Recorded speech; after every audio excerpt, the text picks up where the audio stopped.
looking at the top or the bottom.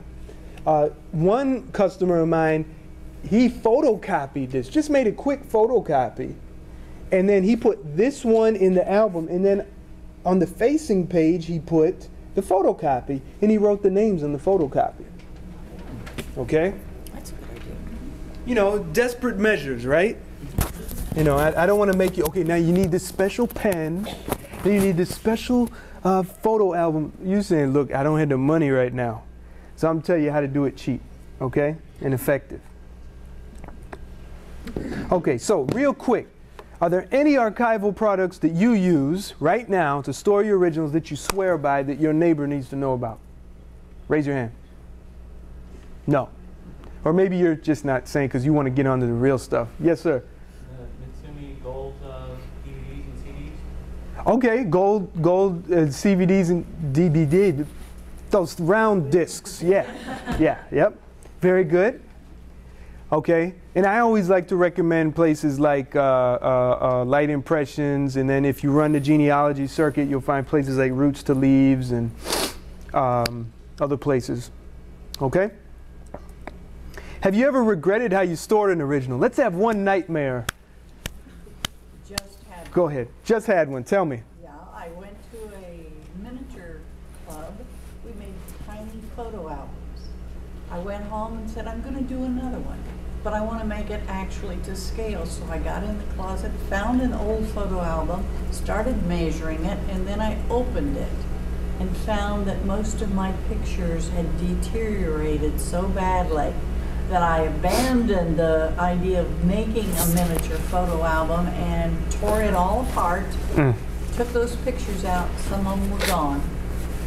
Totally ruined because it was a pressure sensitive album that we used to buy. You pressed your pictures in and then a piece of they called it the magnetic photo album. It was, if you have them at home, I tell you, take those pictures out now. That's what we did. We took them out and we threw out those things, and I have them. I'm scanning them. That's a good nightmare. So if you have those albums where it just peels the sheet off and the images stick to it,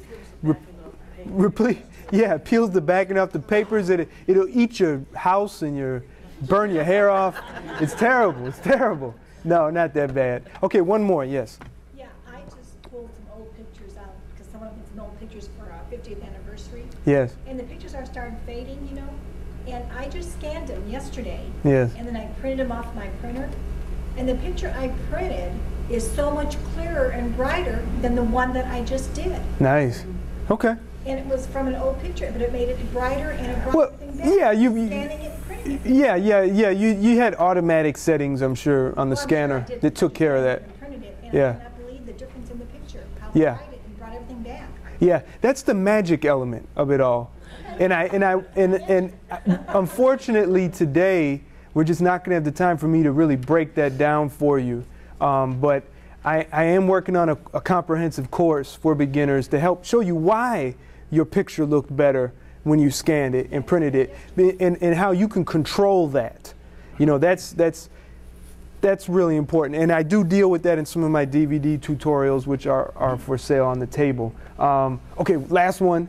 I just got a quick comment. If you have those stupid magnetic things, Yeah. you can get the pictures out. If they have a metal edge, cut the metal edge off and nuke it for 10 seconds at a time. 5 to 10 seconds, and then slowly work the picture up, and it will not damage your picture. And when you say nuke it, now we okay. I'm sorry, that's my notes. Yeah. Okay. Just whatever, like 5 seconds. Very good. Very quickly. And Very good. Check it each time, but make sure you take the middle. If there's any middle banding, of course, cut that off. Interesting. Yeah, it will work. I've done my husband. Wow. Well. Yes, Marlene. If you have some problems taking them off, they might want to try using dental floss.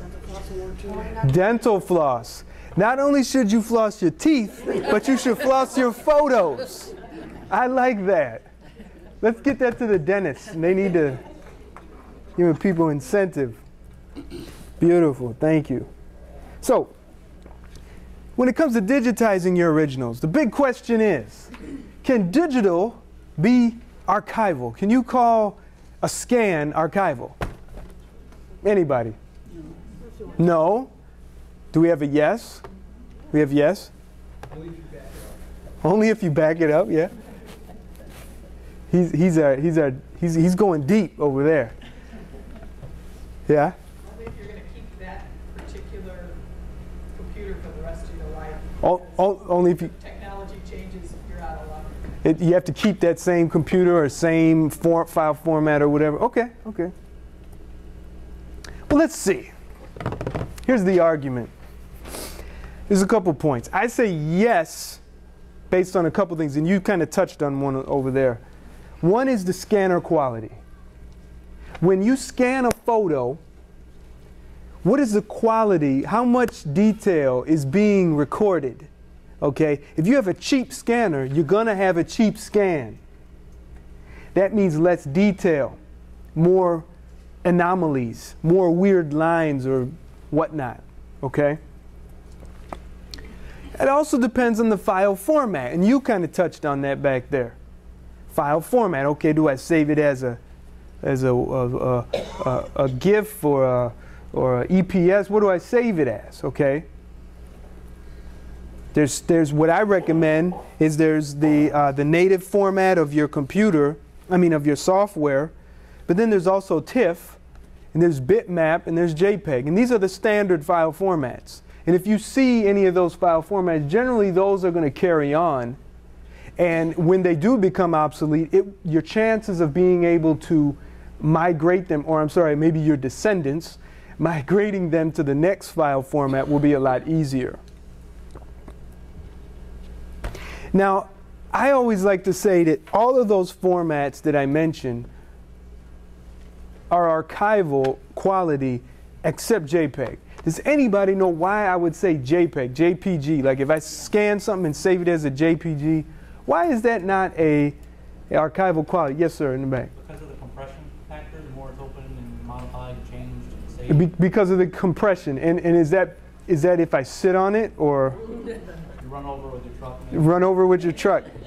Very good. That's it exactly. So to kind of break that down for people who might not be too familiar with the term, when you scan as a JPEG, the JPEG is a very small file size. It makes it easy to send it through the phone lines, through the cable lines, or the air. Okay.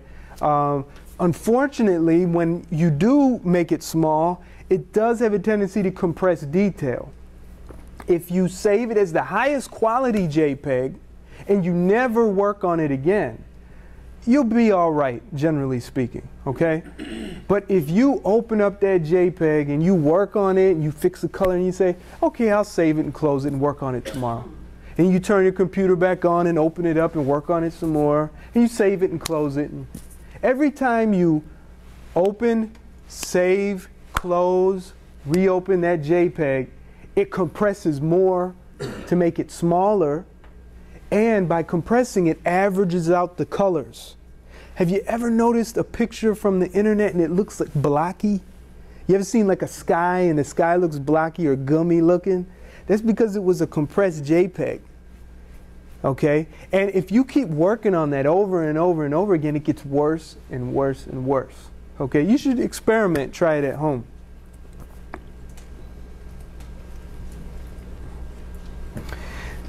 Another factor. If JPEG is got those issues, or the other ones you listed. Yeah.